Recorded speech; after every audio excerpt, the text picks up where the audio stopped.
Good morning, and thank you for joining with me as we continue our weekly look at the verse-by-verse study of the book of Proverbs. We are in chapter 9, and we're picking up the conversation today in verse 10. But before I get to that, I have another T-shirt that has been sent to me as a gift from actually a very dear friend of mine, and down in California. And some of you will find it quite I think amusing at least, but here I'll stand up so you can see it. It's an alligator Alcatraz t-shirt put out by the GOP in Florida. And I suppose if you like the look of this, you can find it there. So thanks, Lloyd, for the t-shirt. And thank you for joining with me today as we continue our study through the book of Proverbs. Now, as we look at today in the end of chapter 9, what we're going to find is, particularly as we move into chapter 10, a transition from really the statement of principles. In other words, up to this point, Solomon's been making some generalized statements, long, basically discourses, if you will, where he's kind of laying out the platitudes, the principles behind the life of wisdom and contrasting that with the life of folly. But when we get into chapter 10, it begins to get very specific about what we call basically true proverbs, really short, pithy sayings that are fairly easy to remember and repeat. And that will make up really the bulk of the rest of the book of Proverbs, except for a few small exceptions. So we're getting to the end of the first section of the book of Proverbs, and we'll be moving on this week into the beginning of the parabolic part, or the parabolic part of the book. So anyway, in verse 10 of chapter 9, it says, "The fear of the Lord is the beginning of wisdom, and the knowledge of the Holy One is understanding.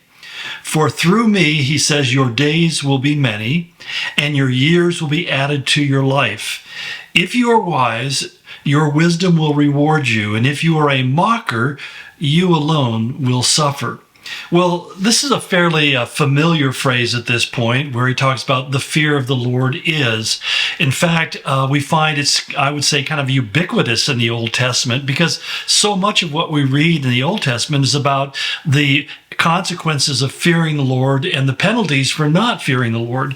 How that those who fear the Lord, regardless of their circumstances or situations, seem to come out on top. They seem to go through dark valleys, but they come up on some incredible mountain peaks.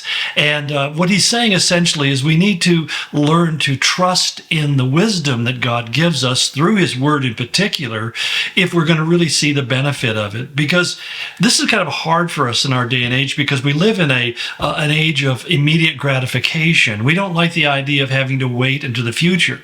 And our culture is so filled with so many conveniences. It's really kind of amazing when you think about it, because many times people are complaining about their lives, but for Americans in particular, but living in this day and age, we have more safety, more health, more longevity, more cures to problems. We have more comforts, more entertainments. We just live in a unique situation that really doesn't have a parallel in human history. The ordinary person, and maybe even the poorest person in our country, lives with a level of luxury that even the richest of people didn't experience in the ancient world. And many of those things come to us very quickly, very easily, because even when we suffer from diseases and other disabilities, the degree to which, I should say, the percentage of people who suffer those things, and the degree to which they suffer from those things and find no relief, is microscopic in comparison to what people have had to endure throughout human history. And so I think it's really important for us to really kind of focus on what Solomon is saying here, because we don't like to have to wait. I was noticing with my computer, because I have a large screen, it's an add-on. It didn't come with my Apple computer, and it's of another brand. I think it's a Samsung or something like that. But every time I turn my computer on, it has to load up on my screen, and it takes about 3 seconds. And I find myself looking at that dialog box in the corner and becoming very impatient, because I'm accustomed to hitting the key and it instantaneously pops up and I can begin working. And I think to myself, I am struggling with a 3-second delay. I remember, when we had only dial-up and you'd have to listen to 10, 15 seconds or longer, all this weird noise. And we thought at that time it was rocket science. So anyway, I'm just saying that it's a little harder for us from our perspective to really understand what it means to wait on the Lord, to trust on the Lord, to not give in and become impatient because things aren't moving as fast as we want. Because in the life of faith, part of the reality is that faith means we're going to go through seasons where it's not really clear or evident or even provable what's going to be the end result. We can say, I know by faith that God is going to work everything for the good, but when things seem to be spiraling in the other direction, there's a lot of doubts and question in our minds. And many people, when they're in the midst of that journey, give up. They faint, basically, is the biblical term for it. They just fall down and they go back or they revert to some other solution that they can think of. And many times, if you're dependent upon something in your life, you go right back to it because you think, well, I can never survive without that dependency. And God wants a transfer of our faith, not to the stuff we use to help us cope with life, but to transfer it to Him and say, Lord, I believe that if I trust in you, you're going to get me to the other side of this situation. It may involve a struggle. It may involve doubt and questionings and fears and all these kinds of emotions, but by faith, I'm going to trust you.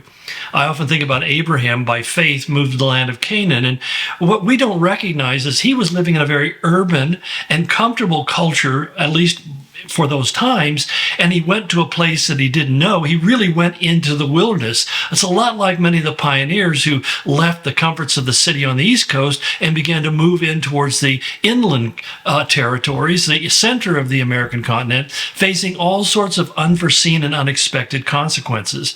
And that's basically, I think, a way and look at how our struggle with living our life of faith in this world is. Because I like to always say that faith is being a risk taker for God. In other words, people of faith are willing to step into the unknown, the uncertain, because they believe that God has gone there before them, even if His presence isn't always visible, and even if the circumstance we're dealing with don't necessarily convince us that it's going to work out all right. I remember when I got saved and I just committed my life to the Lord and said, Lord, I'll follow you and do whatever you want me to do. And I remember there were seasons where it was really, really difficult to trust Him. And I used to say to my wife, I said, if I'm going to blow up, I want to blow up really good. In other words, if I'm going to fail, I want to fail spectacularly. I want to fail having done everything I could. And basically, if it doesn't work, it doesn't work, but God be glorified in the end if I die trying. Well, in a sense, that's kind of the idea that faith steps out, and even when it has no certainty or a guarantee of what the results are going to be, it still presses on, as Paul said, to the prize of the high calling. And so when we talk about the fear of the Lord, it really refers to this reverential awe and respect for God. And as I said, it's kind of ubiquitous, a phrase that's ubiquitous through the Old Testament, and also it's present in the New Testament, because Paul says to the Romans, what's wrong with people in that day, and certainly in our day, he says, they have no fear of God before their eyes.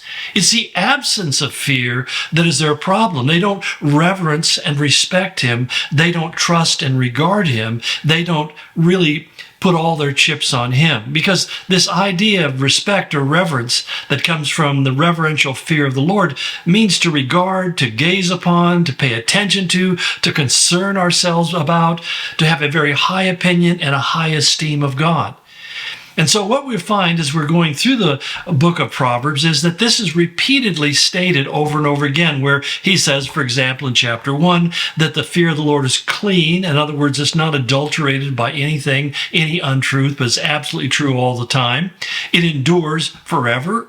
We find, he says in chapter 2, that we find knowledge by the fear of God. In chapter 8, he says we learn to hate evil from the fear of God. In chapter 10, he says it prolongs our days. In chapter 14, he says it's a place of refuge and a fountain of life. In chapter 15, he says it's a great treasure. In chapter 19, he says it leads us to a life of satisfaction and fulfillment.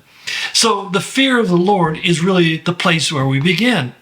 And I remember when I first saved, I had a Methodist pastor of a very prestigious church in the city I was in who said to me, well, that's the problem with Christianity today. There's too much fear.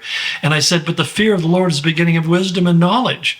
And he just kind of looked at me with a blank look on his face because it's almost like he had never heard that before. But I know from 55 years later in experience that fear of God has kept me from doing things I shouldn't and has encouraged me to do the things that I should. And it's key to really walking effectively and successfully as a follower of Jesus. Well, spent a little more time on that than I thought, but we'll continue tomorrow. God bless you and go in his grace.